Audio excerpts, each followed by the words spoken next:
ಜೀವಿಗಳನ್ನು ತಮ್ಮಲ್ಲಿ ಪೋಷಿಸುತ್ತಿದೆ. ಸಮುದ್ರಗಳ ಮೂಲಕ ಬಾಂಬುಗಳ ದಾಳಿ, ಉಲ್ಕಾಪಾತಗಳು, ಪರ್ವತಗಳ ಮರುರಚನೆ, ಕಾಂತಗಳುಳ್ಳ ಪ್ರದೇಶಗಳ ಏಕಾಏಕಿ ವರ್ಗಾವಣೆ ಮುಂತಾದವುಗಳು ಈ ಅವಧಿಯಲ್ಲಿ ಅವಘಡಗಳು ಸಂಭವಿಸುತ್ತಿದೆ.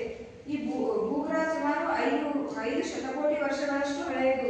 ಈ ಭೂಮಿ 5 ಶತಕೋಟಿ ವರ್ಷಗಳಷ್ಟು ಹಳೆಯದಾಗಿದ್ದು, ಇದು 3.5 ಶತಕೋಟಿ ವರ್ಷಗಳಿಂದ ವಿವಿಧ ರೀತಿಯ ಜೀವಿಗಳನ್ನು ತನ್ನಲ್ಲಿ ಪೋಷಣೆ ಮಾಡ್ಕೊತ ಬಂದೈತಿ.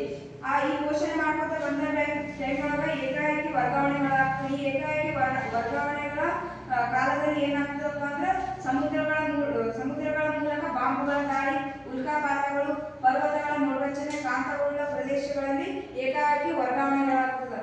ಈ ಹವಾಮಾನ ಬದಲಾವಣೆಯ ಅಧ್ಯಯನಕ್ಕೆಂದು ನಿಯೋಜಿಸಲಾದ ವಿಜ್ಞಾನಿಗಳ ಸಮಿತಿಯು 1919ರಿಂದ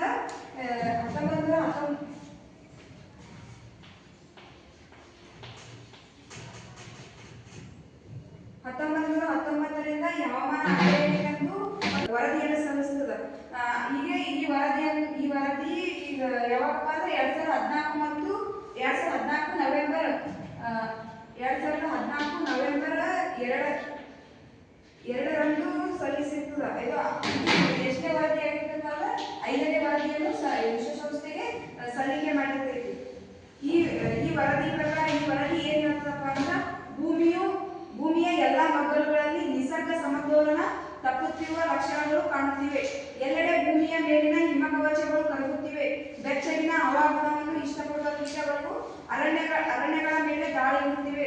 ಸಮುದ್ರ ಮಟ್ಟ ಮೇಲೇರುತ್ತಿದೆ. ಇದನ್ನು ಸರಿಪಡಿಸುವ ಕ್ರಮಗಳನ್ನು ಕೈಗೊಳ್ಳದಿದ್ದರೆ ಎಲ್ಲರ ಬದುಕಿನ ಸಮಸ್ಯೆ ಗಂಭೀರವಾಗಲಿದೆ ಎಂದು ವರದಿಯಲ್ಲಿ ಎಚ್ಚರಿಸಿದೆ. ಈ ವರದಿಯಲ್ಲಿ ಏನ್ ಹೇಳದಪ್ಪ ಅಂತಂದ್ರೆ, ಈ ವರದಿ ಸಲ್ಲಿಕೆಯಿಂದ ವಿಶ್ವಸಂಸ್ಥೆ ಈ ವರದಿಯಲ್ಲಿ ಏನು ಹೇಳಿದಪ್ಪ ಅಂದ್ರೆ, ಭೂಮಿಯ ಎಲ್ಲಾ ಮಗ್ಗಲುಗಳಲ್ಲಿ ನಿಸರ್ಗ ಸಮತೋಲನ ತಪ್ಪುತ್ತಿರುವ ಲಕ್ಷಣಗಳು ಕಾಣುತ್ತೆ. ಈ ಗುಂಡಾಕಾರದ ಭೂಮಿಯಲ್ಲಿ ಈ ಭೂಮಿಯ ಎಲ್ಲಾ ಮಗ್ಗಲುಗಳಲ್ಲಿ ನಿಸರ್ಗ ಸಮತೋಲನ ಅಂದ್ರೆ ಪರಿಸರ ಸಮತೋಲನ ತಪ್ಪುತ್ತಿರುವ ಲಕ್ಷಣಗಳು ಕಾಣುತ್ತಿವೆ ಅಂತ ಹೇಳ್ತಾರೆ. ಎಲ್ಲೆಡೆ ಭೂಮಿಯ ಮೇಲೆ ಹಿಮಕವಚಗಳು ಕರಗುತ್ತಿವೆ ಅಂದ್ರೆ ಹಿಮಗಡ್ಡೆಗಳು ಕರಗುತ್ತಿವೆ. ಬೆಚ್ಚಗಿನ ಹವಾಗುಣವನ್ನು ಇಷ್ಟಪಡುವ ಕೀಟಗಳು ಅರಣ್ಯಗಳ ಮೇಲೆ ದಾಳಿ ಮಾಡುತ್ತಿವೆ. ಅಂದ್ರೆ ಬೆಚ್ಚಗಿನ ಹವಾಗುಣಗಳು ಇಷ್ಟಪಡುತ್ತಿರುವ ಎಷ್ಟೊಂದು ತೀವ್ರವಾಗಿದೆ ಮತ್ತು ಎಚ್ಚರಿಕೆ ಗಂಟೆಯನ್ನು ಬಾರಿಸುತ್ತದೆ ಎಂದರೆ ಅದನ್ನು ಶಮನಗೊಳಿಸಲು ಒಂದು ಕಿರು ಪ್ರಯತ್ನಕ್ಕೂ ಅಪಾರ ಮೌಲ್ಯವನ್ನು ಕಟ್ಟಲಾಗುತ್ತದೆ. ಈ ದಿಸೆಯಲ್ಲಿ ಅರ್ತ್ ಅವರ್ ಅಥವಾ ಭೂಮಿಗಂಟೆ ಚಳುವಳಿಯು ಗಮನಕ್ಕೆ ಸೆಳೆಯುತ್ತದೆ. ಶಮನಗೊಳಿಸಲು ಆಗದಿದ್ದರೂ ಕೂಡ ಇದನ್ನು ಸ್ವಲ್ಪ ಕಡಿಮೆ ಇದರಲ್ಲಿ ಬಳಸಬೇಕೆಂದು ಒಂದು ಎಚ್ಚರಿಕೆ ಗಂಟೆಯನ್ನು ಬಾರಿಸುತ್ತದೆ.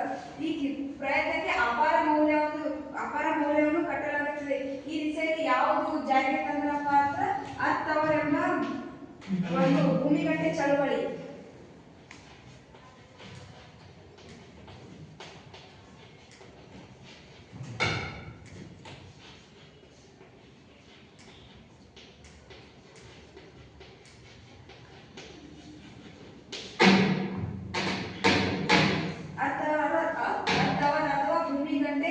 ಚಳವಳಿಯನ್ನು ಜಾರಿಗೆ ತರ್ತಾರೆ.